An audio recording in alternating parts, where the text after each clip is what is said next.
Every year, over 9 million people die from hunger or hunger-related causes. That's more than the population of New York City, every single year. Yet, the world produces enough food to feed everyone on the planet. So, why do millions still go hungry? The shocking truth is that capitalism, the system that fuels much of the global economy, doesn't always ensure food for all. Despite its promise of wealth and prosperity, it has left millions of people without basic necessities like food.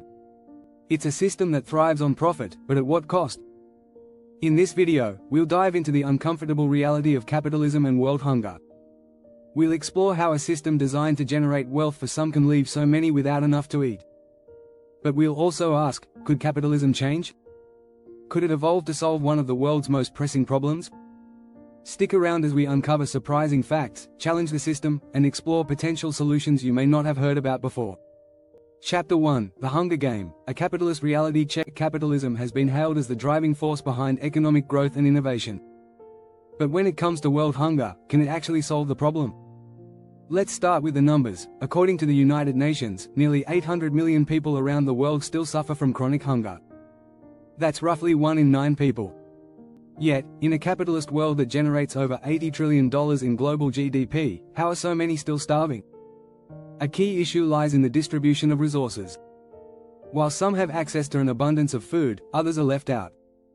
The richest 1% of the world's population owns nearly half of the world's wealth. This growing inequality creates a situation where food isn't the problem, it's access to food. Capitalism's emphasis on profit often leads to inefficiencies, where resources are concentrated in the hands of a few, while millions go hungry. Chapter 2: From Profit to Plate, the capitalist food chain. In the capitalist system, food is big business. But that doesn't always translate to feeding people.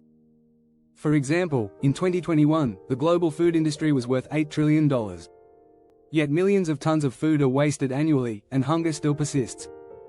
The United Nations Food and Agriculture Organization, FAO, reports that around 1/3 of the food produced globally goes to waste. How does this happen? In a system where food production is driven by market demand, the focus often shifts to what's profitable rather than what's needed. Large agribusinesses prioritize crops that are in high demand, often ignoring nutritional needs or local food requirements.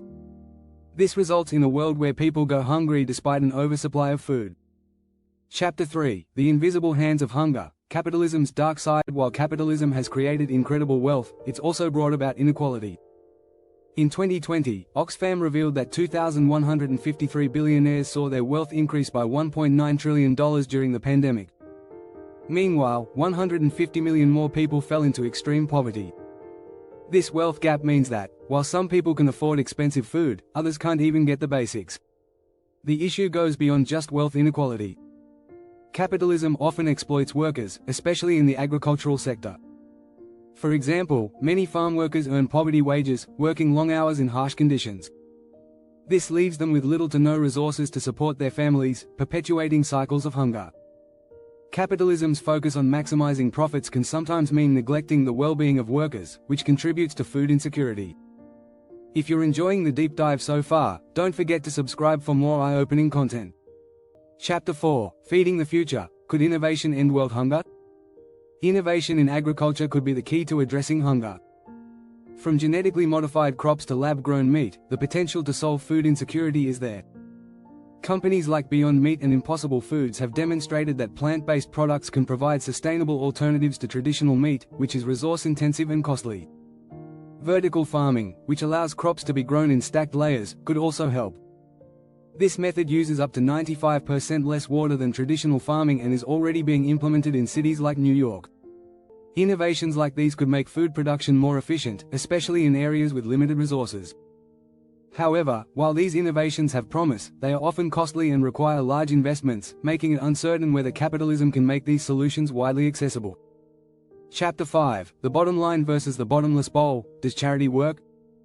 Charity has long been a solution to world hunger, with organizations like the World Food Programme, WFP, providing food aid to millions. But charity alone cannot end hunger. In 2020, the WFP's budget was $8 billion, but that was still not enough to meet the needs of everyone. In fact, experts argue that charity is a temporary fix rather than a long-term solution. While charity brings immediate relief, it doesn't address the root causes of hunger. Capitalism's focus on profits often leads to unequal wealth distribution, which means that charity can't bridge the gap. Giving food to those in need is important, but without systemic change, hunger will continue to be a recurring problem. Chapter 6: Can capitalism evolve? The new age of ethical profit. Some believe that capitalism could evolve to address world hunger. The idea of inclusive capitalism focuses on aligning business goals with social good. This means that companies could still make a profit, but in ways that benefit society at large. Businesses could focus on sustainable practices, fair wages, and equitable food distribution to help solve hunger. A great example of this is Unilever, which has committed to ensuring that their products are sustainably sourced and sold in ways that help lift people out of poverty. Such initiatives prove that it's possible to have a capitalist system that also focuses on social good. But the question remains, can this shift happen on a global scale? In conclusion, while capitalism has the potential to provide solutions to world hunger, it currently falls short. The system's focus on profits over people creates inequalities that leave many without access to basic needs. Innovations in food production, alongside ethical business practices, could offer hope for the future, but it's clear that real change will require a shift in both policy and corporate priorities. Can capitalism solve world hunger? Perhaps, but it will require a new, more inclusive approach to ensure that no one goes hungry. If you enjoyed exploring the complexities of this issue, make sure to hit that subscribe button for more insightful content.